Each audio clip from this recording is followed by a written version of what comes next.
Shalom, Bapak Ibu Saudara yang terkasih dalam Tuhan Yesus Kristus. Sudah hari Rabu, waktunya ngopeni iman. Ada yang sudah menunggu, kangen sama ngopeni iman? Saya sendiri waktu menyiapkan, sudah Rabu. Waktunya untuk menyapa jemaat GKI sepanjang semuanya.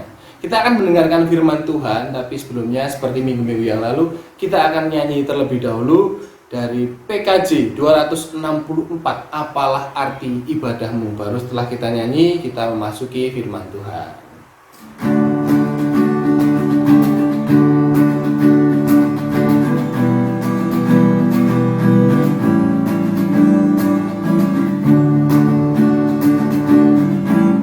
Apalah arti ibadahmu kepada Tuhan, bila tiada rela sujud dan sungguh. Apalah arti ibadahmu kepada Tuhan, bila tiada hati tulus dan syukur. Ibadah sejati jadikanlah persembahan. Ibadah sejati kasihilah sesamamu. Ibadah sejati yang berkenan bagi Tuhan,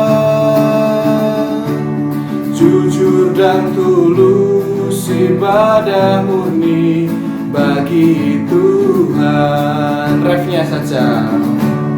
Ibadah sejati jadikanlah persembahan. Ibadah sejati kasihilah sesamamu.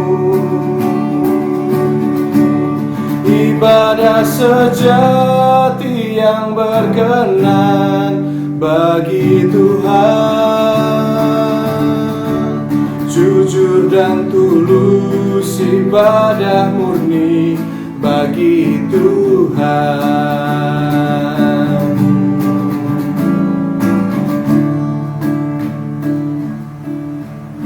Marilah kita berdoa. Ya Tuhan Allah kami yang maha baik, yang senantiasa memelihara kami mengucap syukur apabila pada saat ini kami boleh kembali berjumpa dalam program Ngopeni Iman. Entah kami sedang mendengarkan ini bersama-sama keluarga ataupun kami secara pribadi. Berkatilah kami ya Tuhan, agar iman kami senantiasa terpelihara di tengah masa pandemi ini. Meski fisik kami tak bisa berjumpa satu dengan yang lain secara langsung, akan tetapi keinginan dan kerinduan kami untuk terus mendengarkan firman-Mu. Biarkanlah ini boleh Engkau berkati, dan segala apa yang hendak kami dengar ini, kami boleh mendengarkannya dengan tubuh kami, dengan jiwa kami, dengan hati kami, sehingga iman kami senantiasa dikuatkan, diteguhkan di kala masa-masa ini ya Tuhan. Terima kasih ya Tuhan, terima kasih. Dalam nama Tuhan Yesus Kristus kami berdoa. Amin. Ya, marilah kita merenungkan firman Tuhan bersama, dan kita akan mendasarkan perenungan kita dalam satu bagian firman Tuhan dari Roma 12 ayat yang pertama, yang seringkali digunakan sebagai ayat nas persembahan. Roma 12 ayat yang pertama yang berbunyi demikian. Karena itu saudara-saudara, demi kemurahan Allah aku menasihatkan kamu, supaya kamu mempersembahkan tubuhmu sebagai persembahan yang hidup, yang kudus dan yang berkenan kepada Allah. Itu adalah ibadahmu yang sejati. Ya, itu adalah bacaan kita. Judul renungan kita dalam episode kita kali ini, dalam episode Ngopeni Iman kita kali ini adalah Ora et labora. Bener opo ora? Kok ada imbuhan bener opo ora? Karena kita diajak untuk mengkritisi peribahasa yang seringkali mungkin juga kita pakai. Ora et labora dalam bahasa Latin yang kira-kira Indonesianya artinya berdoa dan bekerja. Banyak orang memegang hal ini, namun seringkali mengalami perbedaan konsep ataupun arti sebenarnya lepas.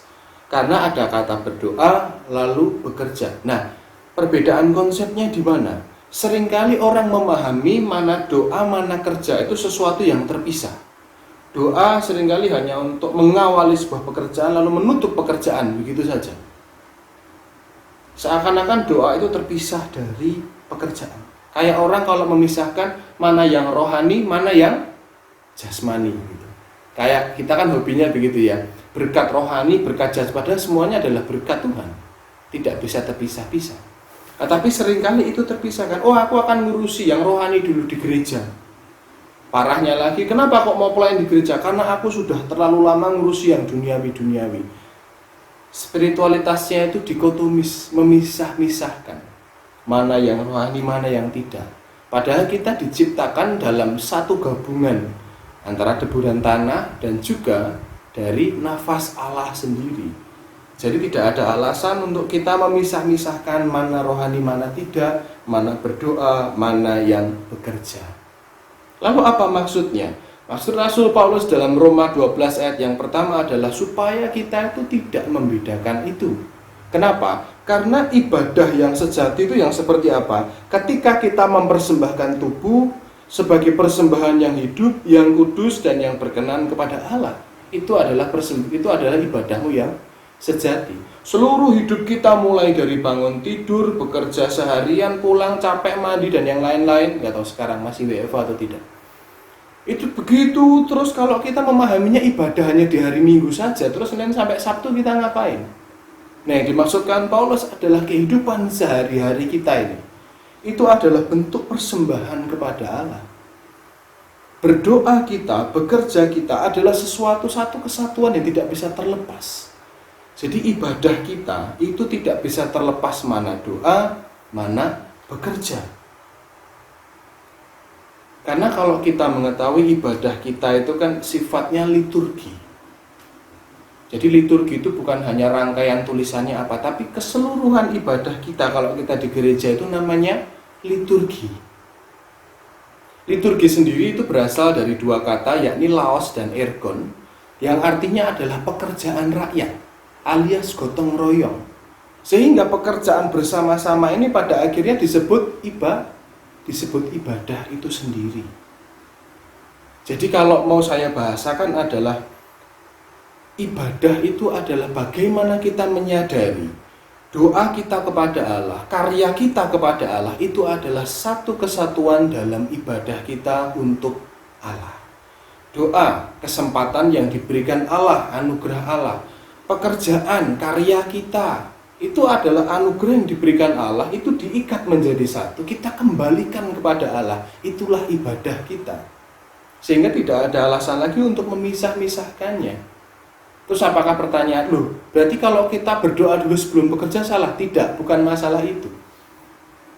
Tetapi apakah kita menyadari bahwa doa dan juga pekerjaan, apapun yang kita lakukan, itu semua adalah kesatuan. Untuk kita menghadirkan peribadahan hanya untuk Allah. Itulah ibadah yang sejati. Ketika kita mempersembahkan diri kita, konsentrasi kita, keinginan yang muncul dari dalam hati kita, harapan kita, apa yang kita lakukan, itu semua kita ibadahkan untuk Allah. Sehingga ada juga kalimat yang begini yang menurut saya indah sekali. Doakan apa yang kamu kerjakan, kerjakan apa yang kamu doakan. Nah, kayak molak-malik tapi artinya memang yaitu rakyat labora. Doakan apa yang kamu kerjakan, kerjakan apa yang kamu doakan, sehingga tidak terjebak di satu sisi saja. Oh, yang penting doanya mantap, kemudian Tuhan mau berbuat apa, monggo, aku berserah penuh. Bukan itu. Karena kita hanya menghayatinya sebagai sebuah doa keberserahan yang tidak berarti. Tidak juga terjebak di satu sisi ekstrim yang lain. Oh, yang penting aku bekerja keras, tapi kita lupa bahwa ini adalah anugerah Tuhan. Kita bisa bekerja, kita bisa berusaha, itu adalah anugerah Tuhan. Sekali lagi, doa kita dan pekerjaan kita, karya kita, itu semua adalah ibadah kita kepada Tuhan. Berdoa dan bekerjalah terus senantiasa, mengupayakan segala sesuatu yang baik, sebagaimana kita berharap sesuatu yang terbaik. Itu semua adalah ibadah kita untuk Tuhan. Doa kita, karya kita, biarkanlah itu menjadi satu peribadahan yang terus bergulir dalam hidup sehari-hari kita. Dan biarkanlah itu semua berkenan di mata Tuhan. Selamat terus berdoa dan bekerja. Selamat beribadah kepada Tuhan dalam hidup sehari-hari. Amin. Mari kita menutup ngopeni iman kita dengan berdoa. Ya Tuhan Yesus, Tuhan kami mengucap syukur ketika kami boleh Engkau ingatkan tentang doa dan juga karya kami. Kami mengingat ketika Engkau berdoa di Getsemani. Engkau bukan hanya berdoa, tapi Kau juga mengupayakan, Kau juga mewujudkan doa itu sendiri ya Bapa. Engkau menghidupi itu semua demi ketaatan kepada Bapa di surga. Engkau adalah pribadi yang mengajarkan kepada kami bahwa doa tidak pernah terlepas dari karya, dan juga karya tidak pernah terlepas dari doa. Karena itu semua adalah satu kesatuan ketika kami menghadirkan kehidupan kami sebagai ibadah yang utuh di hadapan Allah. Ibadah yang bukan hanya berkaitan dengan gedung gereja, ibadah yang bukan hanya berkaitan dengan satu dua nyanyian, tetapi peribadahan yang benar-benar utuh sebagaimana Rasul Paulus ajarkan kepada kami, untuk kami memberikan tubuh kami, kehidupan kami yang kudus, yang berkenan di hadapan-Mu ya Bapa. Ajar kami menyadari apapun yang kami alami, apapun yang kami miliki adalah satu anugerah yang asalnya dari Engkau saja ya Tuhan Yesus Kristus. Kami ingin berdoa di masa pandemi ini. Kami juga melihat wilayah Jawa Timur mengalami pelonjakan entah dari pasien-pasien positif, tetapi juga pasien sembuh juga berangsur-angsur naik. Kami percaya ya Bapa, Kau akan hadirkan pemulihan bagi bangsa kami, bagi dunia ini, terkhusus bagi wilayah-wilayah di sekitar kami, juga termasuk di wilayah sekitar gereja, di wilayah Desa Wonocolo, dimanapun yang terjadi klaster-klaster baru. Biarkanlah supaya berangsur-angsur baik, karena Tuhan begitu mengasihi wilayah ini ya Bapa. Terima kasih ya Tuhan. Kami juga berdoa untuk tenaga medis dan juga pemerintah yang terus bekerja bersama untuk menanggulangi ini semuanya, menghadapi ini semuanya. Ajarkan kami sebagai rakyat boleh berpartisipasi dengan cara menjaga pola hidup sehat dengan baik. Kami juga menghindari kerumunan-kerumunan. Kami hidup secara tertib dan disiplin. Ajar kami bukan hanya pintar untuk menuntut, pintar menyalahkan, pun juga membuat teori-teori yang entah kebenarannya berasal dari mana, tetapi kami dengan kesadaran kami sebagai pribadi dan keluarga untuk mengupayakan kesejahteraan ini bersama-sama. Kami berdoa untuk jemaat-Mu di GKI sepanjang yang terdampak karena COVID-19, entah karena pekerjaan yang terhilang ataupun dikurangi. Ya Bapa, hanya dalam tangan-Mu saja kami serahkan masa depan keluarga kami, masa depan apapun yang sedang kami alami pada saat ini. Engkaulah tangan yang merenda, Engkaulah tangan yang merawat, Engkau yang memeluk, Engkau yang menggendong setiap kami, Engkau yang memelihara setiap kami. Terima kasih ya Tuhan, terima kasih. Inilah ya Tuhan doa dan seruan kami, doa yang kami naikkan bersama-sama dalam jemaat-Mu ini, hanya dalam satu nama, Tuhan kami, Yesus Kristus. Amin. Ya itulah ngopeni iman episode kali ini. Sampai jumpa lagi di episode-episode selanjutnya. Jumat ada PA, jangan lupa jam 7 malam ya. Jam 7 malam pakai Zoom. Kalau ada yang nggak bisa pakai Zoom, minta tolong anaknya atau cucunya atau keponakannya atau tetangganya. Nanti mau Zoom bareng di GKI sepanjang. Jangan lupa. Shalom.